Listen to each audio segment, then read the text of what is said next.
Good morning friends आज हम करेंगे एडवांस मैथ का लेक्चर नंबर 51 और फ्रेंड्स ये ज्योमेट्री का भी पार्ट 51 होने वाला है। फ्रेंड्स आपने देखा किस तरीके से हमने अब तक प्रीवियस 50 पार्ट्स किए, जिसमें सबसे पहले हमने पॉइंट्स, लाइंस, एंगल से स्टार्ट किया था। उसके बाद हमने ट्राइंगल्स की प्रॉपर्टीज़ पढ़ी, फिर मतलब ट्राइंगल से रिलेटेड हमने सारे कॉन्सेप्ट सीखे और अब हम बहुत फ्रीक्वेंटली उसके क्वेश्चंस भी लगा चुके हैं। ठीक है फ्रेंड्स। उसके बाद फ्रेंड्स हमने सर्कल इंट्रोड्यूस किया। सर्कल में भी फ्रेंड्स आपने देखा किस तरीके से मैंने आपके साथ बेसिक कॉन्सेप्ट यूज़ किया, टर्म्स रिलेटेड टू सर्कल हमने डिस्कस की। उसके बाद फ्रेंड्स जो प्रॉपर्टीज़, जो थ्योरम्स होती थी वो सारी थ्योरम्स हमने पढ़ी। और फ्रेंड्स लास्ट लेक्चर में हम कॉमन टेंजेंट पढ़ चुके हैं। आज हम डायरेक्ट कॉमन टेंजेंट का कॉन्सेप्ट सीखेंगे और ट्रांसवर्स कॉमन टेंजेंट से रिलेटेड कॉन्सेप्ट सीखेंगे। फ्रेंड्स मैं आपसे पहले भी कई बार बता चुका हूं कि ये एक इनिशिएटिव है उन लोगों के लिए जो लोग महंगी पढ़ाई अफोर्ड नहीं कर सकते, प्लस एक अच्छी अपॉर्चुनिटी उन स्टूडेंट्स के लिए जो लोग कॉम्पिटिटिव एग्जाम्स की प्रिपरेशन कर रहे हैं, स्पेशली फ्रेंड्स जहाँ पे कॉम्पिटिटिव मैथ आती है। फ्रेंड्स आपने देखा होगा कि क्वांटिटेटिव एप्टीट्यूड एक ऐसा पोर्शन है फ्रेंड्स कि मतलब बहुत से एग्ज़ाम ऐसे हैं जहाँ पे बच्चे 100% भी परफॉर्म कर रहे हैं और बहुत से ऐसे एग्ज़ाम्स हैं जहाँ पे स्टूडेंट्स हार्डली 20-30 क्वेश्चन से ज़्यादा नहीं कर पाते, मतलब दूसरे एग्ज़ामों के रिस्पेक्ट में। तो फ्रेंड्स लेवल में बहुत ज़्यादा डिफरेंस होता रहता है, लेकिन मैं एक ऐसा लेवल लेके चल रहा हूँ कि अगर आपने इस लेवल की प्रिपरेशन कर ली तो फ्रेंड्स आप दोनों लेवल पे बड़ी इजीली स्विच कर सकते हैं। इसीलिए फ्रेंड्स मैं बार बार रिक्वेस्ट करता हूँ कि मार्केट से कोई भी अच्छी बुक लेके आप क्वेश्चंस सॉल्व करने की कोशिश करिए। मैं उम्मीद करता हूँ फ्रेंड्स कि आप most of the question solve कर लेंगे। अगर कोई प्रॉब्लम होती भी है आपको कहीं पे तो आप बुक में सोल्यूशन देख के भी क्वेश्चन समझ सकते हैं। फ्रेंड्स जहाँ से हमने लास्ट लेक्चर फिनिश किया था आज वहीं से स्टार्ट करेंगे, डायरेक्ट कॉमन टेंजेंट के बारे में सीखेंगे। तो स्टार्ट करते हैं। देखिए फ्रेंड्स डायरेक्ट कॉमन टेंजेंट होती क्या है, सबसे पहले मैं हेडिंग लिख दूं, direct common tangent. Friends direct common tangent मैंने आपको बताया था, जब ये बताया था कि कितने नंबर ऑफ टेंजेंट्स इसमें होती हैं कॉमन टेंजेंट वाले में, तो हमने 4 रिजल्ट निकाला था। ठीक है फ्रेंड्स, तो सबसे पहले हम उसको देखेंगे। देखिए फ्रेंड्स होता क्या है, मान लीजिए ये एक सर्कल है, ठीक है, ये इसका सेंटर है, और फ्रेंड्स एक सर्कल ये है, इनको थोड़ा सा और दूर कर लेंगे जिसलिए समझाने में आसानी हो। देखिए एक सर्कल ये है, ठीक है, ये एक सेंटर है, एक सर्कल ये है, और छोटा इसको करते हैं पहले।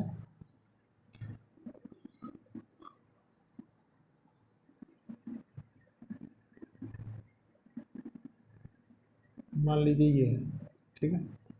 अब फ्रेंड्स देखिए यहाँ से क्या है कि टेंजेंट ड्रॉ करेंगे हम। टेंजेंट हमने ड्रॉ की, मान ली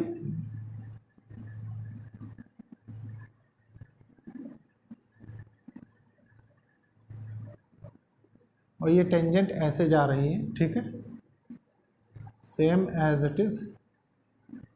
एक टेंजेंट ये होगी, मान लीजिए यहाँ पे कहीं पे मिल रही है, और हमने बताया था कि एक्सटर्नल पॉइंट को हम पहले से भी ए ही पी ही कंसीडर कर रहे हैं, इसलिए यहाँ पे भी पी लेंगे। ठीक है फ्रेंड्स, देखिए फ्रेंड्स ये है सेंटर, मान लीजिए इस सेंटर को हमने O1 मान लिया, इस सेंटर को O2 मान लिया। क्यों? क्योंकि हम यही मानते चल रहे हैं। ठीक है फ्रेंड्स, इसको थोड़ा सा और नीचे सेंटर करेंगे। देखिए ये O2, ठीक है। अब फ्रेंड्स देखिए आपको जो मैंने टेंजेंट की प्रॉपर्टीज़ बताई थी, तो ये बताया था कि रेडियस टेंजेंट के साथ कितने डिग्री का एंगल बनाता है, 90 डिग्री का एंगल बनाता है। देखिए ये 90 डिग्री का एंगल बन गया, ठीक है, सेम एज इट इज। देखिए ये भी 90 डिग्री का एंगल बन गया। और इनकी जो प्रॉपर्टी मैंने सेंटर के अलॉन्ग बताई थी, वो क्या बताया था आपको कि O1 O2 ग्रेटर होगा किससे, R1 प्लस R2 से। ठीक है, मतलब ये टोटल लेंथ कितनी है, R1 है, और ये टोटल लेंथ कितनी है, R2 है। ठीक है, और ये क्या होगा, ये रेडियस हो गया, इसका रेडियस ये हो गया। ठीक है फ्रेंड्स, मान लीजिए हमने इसको कनेक्ट किया यहाँ से ऐसे सेंटर से, थोड़ा सा जो इसकी हमें प्रॉपर्टी समझनी वो समझेंगे। ठीक है, ये R1 है, ये R2 है, और ये टोटल डिस्टेंस कितनी होती थी सेंटर से सेंटर तक जब सेपरेटेड वाला केस होता था, ये टोटल डिस्टेंस हम D कंसीडर किया करते थे। ठीक है फ्रेंड्स, आपने देखा भी होगा जब मैंने आपको बताया था। अब फ्रेंड्स देखिए, इनके सबसे पहले नाम लिख दें हम। मान लीजिए ये A है, ये B है।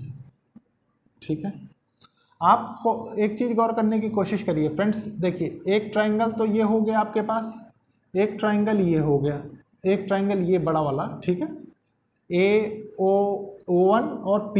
ठीक है, ये दोनों ट्राइंगल हम सिमिलैरिटी के रूल से सिमिलर कर सकते हैं, है कि नहीं? तो देखिए, सबसे पहले हम इसको सिमिलर करेंगे। सिमिलर कैसे करेंगे? ट्राइंगल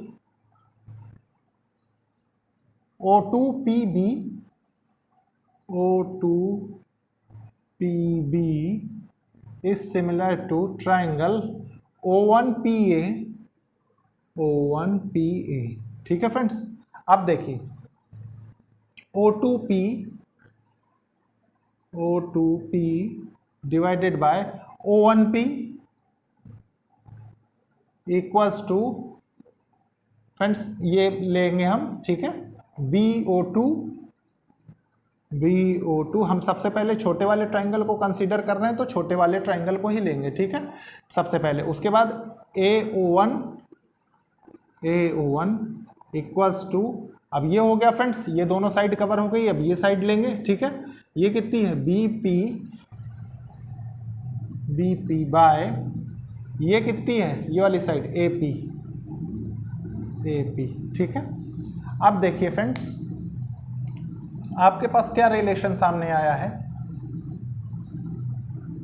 ये देखिए, ये देख O2B और O1A, ये R2 है, ये R1 है। ठीक है, तो ये देखेंगे कहाँ है? O2B ये है, तो इसको हम इस रिलेशन को कहीं ना कहीं हम R2/R1 भी तो लिख सकते हैं। ठीक है, क्योंकि ये जो रेशोज में टर्म आ रही तो वो ये चीज़ के बराबर होंगी। ठीक है, क्योंकि ये इसके बराबर है। ठीक है, ये आप समझ सकते हैं। अब फ्रेंड्स मान लीजिए आपसे वो कभी ये पूछ ले कि इसकी लेंथ बताइए, PB की लेंथ बताइए, तो आप बहुत इजीली बता सकते हैं। कैसे? देखिए, PB इक्वल्स टू क्या होगा? ये 90 डिग्री है तो इसके अपोजिट ये हाइपोटेन्यूज हो जाएगा, तो O2P इसको स्क्वायर रूट के अंदर डाल देंगे। ठीक है, स्क्वायर माइनस BO2 का स्क्वायर। ठीक है, अब फ्रेंड्स इसको देखिए, इस वाले ट्राइंगल को, ये वाला ट्राइंगल क्या कह रहा है? मान लीजिए ये लेंथ आपसे पूछ ले तो ये AP इक्वल्स टू, ये 90 डिग्री है तो ये हाइपोटेन्यूज हो जाएगी। तो ये हाइपोटेन्यूज कितनी होगी? देखिए O1P, ठीक है, माइनस O1A। ठीक है, या AO1 लिख दीजिए स्क्वायर। अब फ्रेंड्स देखिए, आप सारी चीज़ें निकालना इसमें सीख गए। ठीक है, लेकिन अगर फ्रेंड्स आपसे, देखिए ये डिस्टेंस D है, अगर आपसे ये कहे कि AB बताओ तो आप क्या लिखेंगे? ये आपके पास चैलेंज हो जाएगा, है कि नहीं? क्योंकि उसके लिए, लेकिन फ्रेंड्स अगर हमने सिमिलैरिटी अच्छे से पढ़ी तो हम बहुत अच्छे से समझ सकते हैं। कैसे? देखिए मैं बताता हूँ। थोड़ा सा एक कंस्ट्रक्शन करेंगे। कंस्ट्रक्शन इस पॉइंट से इधर तक करते हैं। देखिए ये हो गया कंस्ट्रक्शन। ठीक है, ये R1 इक्वल्स टू R2 है क्योंकि R2 दिया हुआ है। ठीक है, और फ्रेंड्स ये डिस्टेंस कितनी है? D है। ठीक है, ये टोटल R1 है। ठीक है, तो ये जो इसके सामने फ्रेंड्स ये होगा तो ये कितनी हो जाएगी? ये R2 हो जाएगी। ये R2 किस वजह से हो जाएगी? फ्रेंड्स इसको देखिए आप, ये एक पैरेललोग्राम बनाने लग गया ना, तो ये पैरेललोग्राम का रूल क्या होता है कि अपोजिट साइड्स पैरेलल होती हैं। ठीक है, ये इसके पैरेलल हो गई, ये इसके पैरेलल हो गई। मतलब इसको आप क्या लिखेंगे? इसको आप लिख दीजिए, M डाल दीजिए यहाँ, M। ठीक है, तो फ्रेंड्स अब यहाँ पे देखिए, ये तो आपने डी पता लगा लिया क्योंकि बेस में दिया हुआ है, ठीक है, तो ये डी हो जाएगा। और फ्रेंड्स ये जो इतनी लेंथ ये बच गई तो ये कितनी हो जाएगी, ये R1 माइनस R2 हो जाएगी, ठीक है, ये हो गया। अब फ्रेंड्स देखिए, इसको निकालने के लिए ए बी आप क्या करेंगे, A B equals to under root, इस ट्राइंगल के लिए फ्रेंड्स ये क्या होगा, ए बी आपके पास परपेंडिकुलर हो जाएगा, ये बेस हो जाएगा, ये हाइपोटेन्यूज हो जाएगा। तो हाइपोटेन्यूज क्या है, एम बी कितना है, एम बी का स्क्वायर माइनस ए एम का स्क्वायर, ठीक है। मतलब देखिए ए बी इक्वल्स टू क्या होगा, एम बी क्या है, ये है, तो ये डी का स्क्वायर माइनस ये लेंथ जो दी हुई है R1 माइनस R2 का स्क्वायर, ठीक है फ्रेंड्स, ये हो गया। तो फ्रेंड्स ये था एक फॉर्मूला किसका, डायरेक्ट कॉमन टेंजेंट का, ठीक है फ्रेंड्स। अब इसमें स्पेशल केस भी होता है। स्पेशल केस क्या होगा फ्रेंड्स, मान लीजिए ये दोनों टच कर जाएं, ठीक है, टच कर जाएंगे तो क्या होगा वो भी आपको समझना जरूरी है। तो फ्रेंड्स इसको पहले मैं रफ करूंगा इस प्रूफ को, उसके बाद फ्रेंड्स इस कंडीशन को रफ करके आपको बताऊंगा, ठीक है फ्रेंड्स। लेकिन इसको आप ध्यान रखिए क्योंकि इसी पे हमें वैल्यू पुट करनी है, ठीक है फ्रेंड्स। तो देखते हैं फ्रेंड्स, देखिए फ्रेंड्स अब देखेंगे if both circle touch each other वाला केस, ठीक है फ्रेंड्स। लिख देंगे if both circle touch each other, मतलब एक दूसरे को टच कर रहे हैं, ठीक है फ्रेंड्स, वो वाला केस देखेंगे। फॉर्मूला मैंने लिख दिया है प्रीवियस प्रूफ से। अब फ्रेंड्स देखिए, मान लीजिए एक सर्कल ये हो गया और एक सर्कल ये हो गया, ठीक है, इस पे टेंजेंट बना देंगे।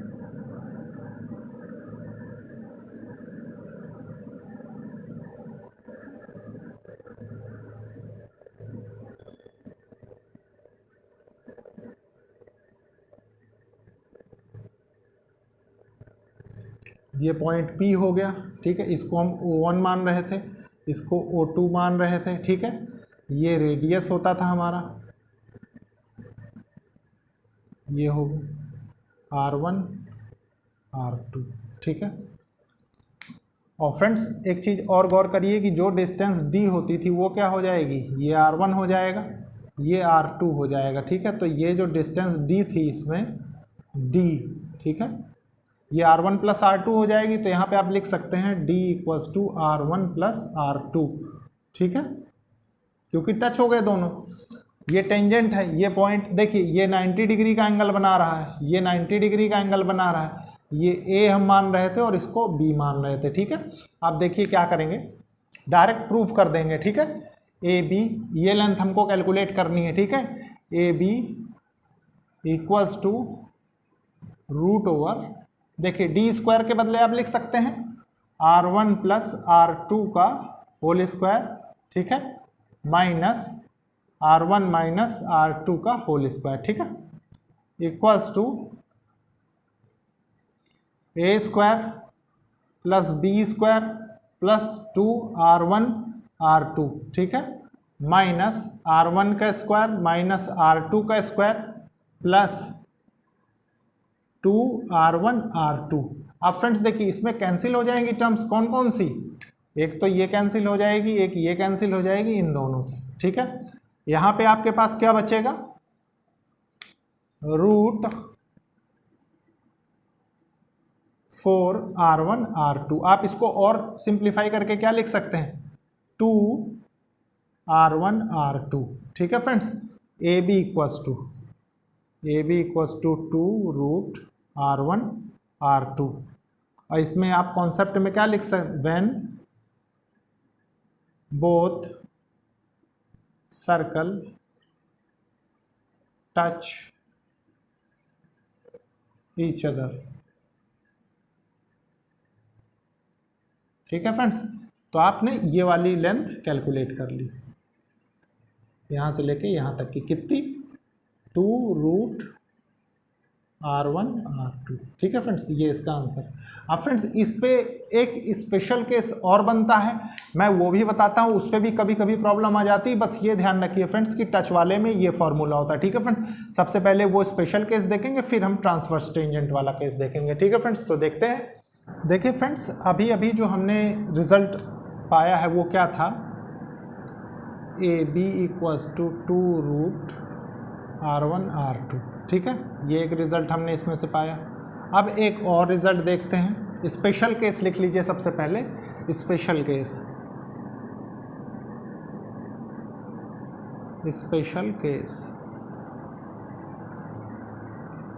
इसमें क्या होता है फ्रेंड्स, देखिए मान लीजिए एक सर्कल ये है, ठीक है, एक सर्कल ये है, ये टेंजेंट है, ठीक है, और एक सर्कल फ्रेंड्स यहां पे है।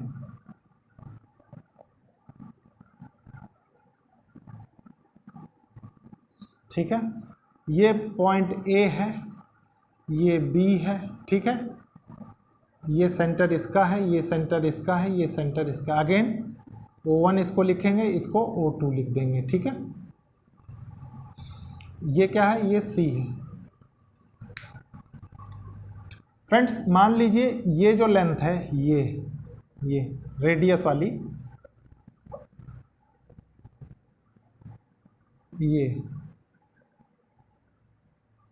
ये ठीक है, और ये। तो फ्रेंड्स आपके पास इस पे बेस्ड भी क्वेश्चन आते हैं। ठीक है, तो ये क्वेश्चन कैसे करेंगे, देखिए इस पे हम क्या लिखेंगे, R1 R2 R3। ठीक है, तो मान लीजिए फ्रेंड्स आपसे ये पूछ ले कि इसका रिजल्ट बताइए, मतलब क्या बताइए, इसका रेडियस बताइए। ठीक है, मान लीजिए आपसे ये कह दे, तो आप उसको कैसे कैलकुलेट करेंगे, है कि नहीं, आपके पास चैलेंज हो गया। या फ्रेंड्स मान लीजिए आपसे कह दे ये लेंथ बताइए, ये लेंथ बताइए, कुछ भी पूछ सकता है फ्रेंड्स, पूरे क्वेश्चन में कोई भी क्वेश्चन फॉर्म कर सकता है। ठीक है, एग्जामिनर, ये एग्जामिनर के ऊपर बेस्ड होता है। तो इससे जो हम रिजल्ट पाते हैं वो क्या पाते हैं, देखिए AB = AC + CB लिख सकते हैं हम, AC + CB। और फ्रेंड्स एक चीज बताइए, थोड़ी देर अब इस पे आइए, अभी हमने देखा था ये both circle touch each other वाला केस ना। तो मान लीजिए ये दो सर्कल हैं, इनके बीच टच हो रहा है, तो टच हो रहा है तो ये जो लेंथ थी ये कितनी हो जाएगी, 2√R1 और R3, है कि नहीं। और ये कितना हो जाएगा, R3 और R2 के बीच में 2√R3R2। ठीक है, ये हो गया। तो मतलब आपको इसकी डायरेक्ट पता है कितनी होती है लेंथ। तो फ्रेंड्स अब इस पे वैल्यू रखेंगे, देखिए AB कितना होगा, AB सबसे पहले बताइए आप मुझे।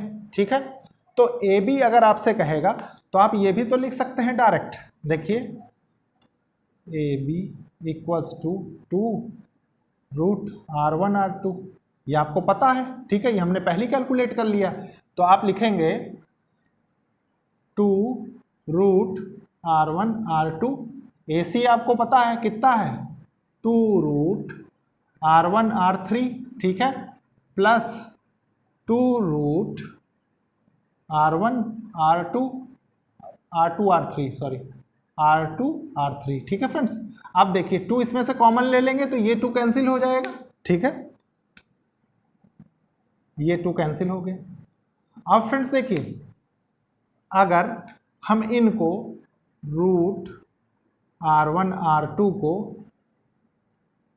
√R1R2 और R3 से डिवाइड कर दें तो दोनों साइड तो कोई दिक्कत नहीं है। ठीक है, देखिए R1R3 डिवाइडेड बाय √R1R2R3। ठीक है, plus √R2R3 divided by R1R2R3। अब फ्रेंड्स देखिए कैंसिल हो जाएंगे न्यूमरेटर डिनोमिनेटर, इसमें R1 R2 कैंसिल हो गए, ये R1 ये R2 चला गया रूट का, ठीक है। R1 R3 कैंसिल हो जाएगा, R1 R3 कैंसिल हो गया, इसमें R2 R3 कैंसिल हो जाएगा, R2 R3 कैंसिल हो गया, तो बचा क्या देखिए, यही स्टैंडर्ड रिजल्ट होगा 1/√R3 equals to 1/√R2 plus 1/√R1, ठीक है फ्रेंड्स। ये एक स्टैंडर्ड रिजल्ट है, इस पे प्रॉब्लम्स पूछ ही जाती हैं, ठीक है, ध्यान रखिए, बहुत इंपॉर्टेंट है। तो जब भी आए आप डायरेक्टली ये अप्लाई कर सकते हैं, लेकिन फ्रेंड्स अगर आपको ये याद है, ये याद है और ये याद है, तो आप चाहे इसको अगर एक बार भूल भी जाते हैं तब भी आप वहाँ पे इसको बना सकते हैं, लेकिन एग्जाम में इतना टाइम नहीं होता, आप इसको सिर्फ याद रखिए फ्रेंड्स, तभी ज़्यादा अच्छा रहेगा, ठीक है फ्रेंड्स। इसके बाद देखते हैं हम ट्रांसवर्स कॉमन टेंजेंट। देखिए फ्रेंड्स ट्रांसवर्स कॉमन टेंजेंट में क्या होता है, सबसे पहले इसको समझेंगे हम अच्छे से, फिगर बनाएंगे उसके बाद देखेंगे, ठीक है। देखिए मान लीजिए एक सर्कल ये है, ये सेंटर O1 है, ठीक है, एक सर्कल ये है,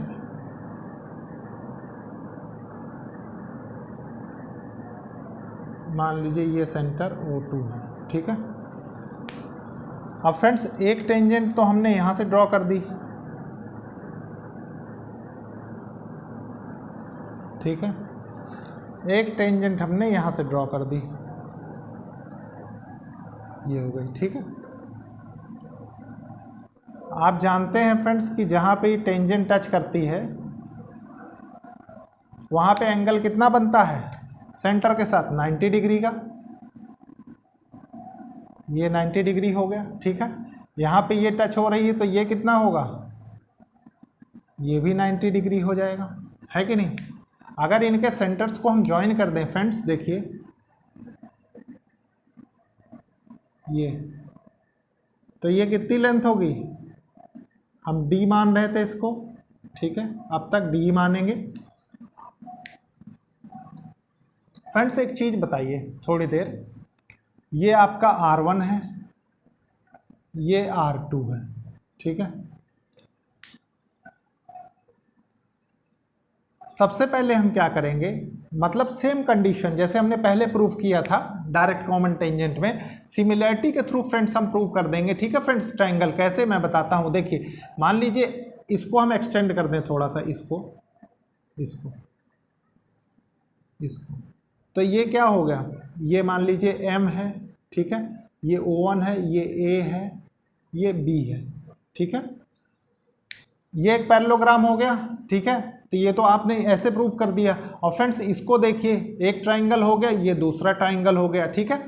मतलब सिमिलरिटी से आप किसी भी तरीके से प्रूव कर सकते हैं। तो ये जो डिस्टेंस होगी वही डिस्टेंस ये होगी, ठीक है। तो इसमें हमें लेंथ कौन सी कैलकुलेट करनी, same as it is AB, ठीक है, AB देखिए AB है कि नहीं।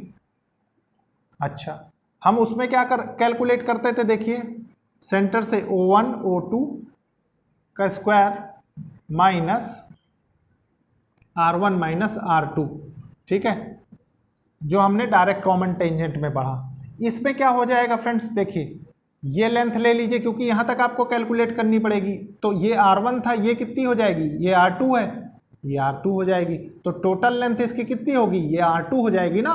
तो इसमें थोड़ा चेंज हो जाएगा, चेंज देखिए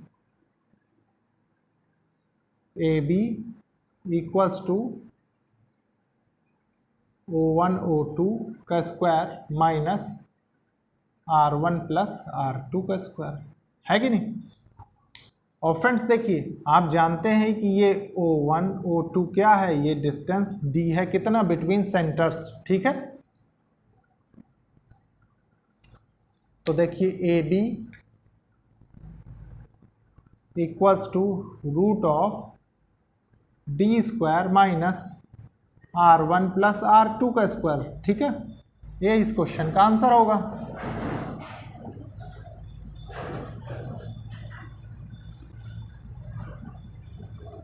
क्वेश्चन क्या फ्रेंड्स, जो इसका प्रूफ होता है, जो इसका, और फ्रेंड्स इसको याद करने का एक तरीका मैं बता देता हूं। देखिए आपने अभी तक फ्रेंड्स देखा था कि डायरेक्ट कॉमन टेंजेंट में जब पढ़ते थे तो यहाँ माइनस होता था, और ट्रांसफर्स मतलब टी ऐसे लिखते हैं ना, ये याद करने के लिए सिर्फ टी, तो देखिए इसको अगर हम ऐसे कर दें तो इसका मतलब है कि इसके बीच में प्लस आता है। ठीक है फ्रेंड्स, ये कॉन्सेप्ट याद रखिए, आपको कभी कंफ्यूजन नहीं होगी। ठीक है फ्रेंड्स, और फ्रेंड्स ये था आज का लेक्चर। अभी हमें कॉमन कॉर्ड पढ़नी है, काफ़ी कुछ अभी पढ़ना है फ्रेंड्स सर्कल में। तो फ्रेंड्स लेक्चर को लाइक शेयर सब्सक्राइब करिए और कोशिश करिए कि ज़रूरतमंद स्टूडेंट्स तक ये लेक्चर्स पहुँचे। ठीक है friends, okay, thank you friends.